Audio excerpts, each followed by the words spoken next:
Magandang umaga po. Narito po ang mga tampok na balitang sports sa araw na ito.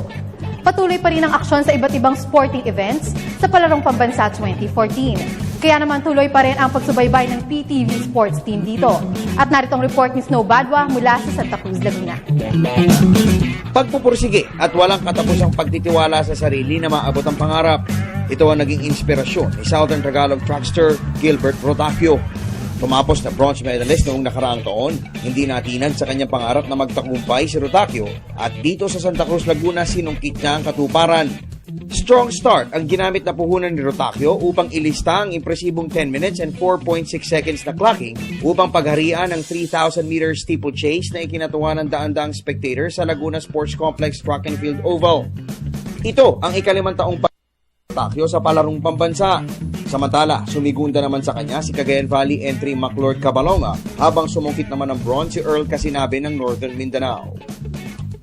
Binura ni javelin thrower Brian Pacheco ang sarili nitong record tungo sa isang gold medal feat sa secondary boys matapos na maghagis ito ng 62.47 meters o halos 5 metrong mas malayo sa dating pamantayan.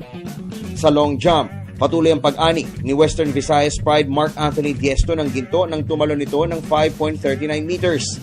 Isa pang Western Visayas athlete na si John Paul Plomeda ng elementary boys ang kumuha naman ng gold sa discus throw nang magtala ito ng 28.83 meters. Impressive 11.69 tali naman ang tinalo ni Southern Tagalog Representative Wilfredo Paleracio ng elementary boys upang maging gold winner ng triple jump.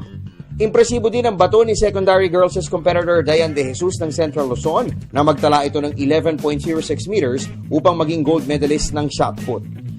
Sa medal standings ay nananatiling angat ang mga Manileño student athletes sa kanilang nahahakot ng 19 golds, 10 silvers at 10 bronzes. Pumapasok ang Southern Tagalog sa kanilang 10, 10, 12 gold, silver, bronze haul.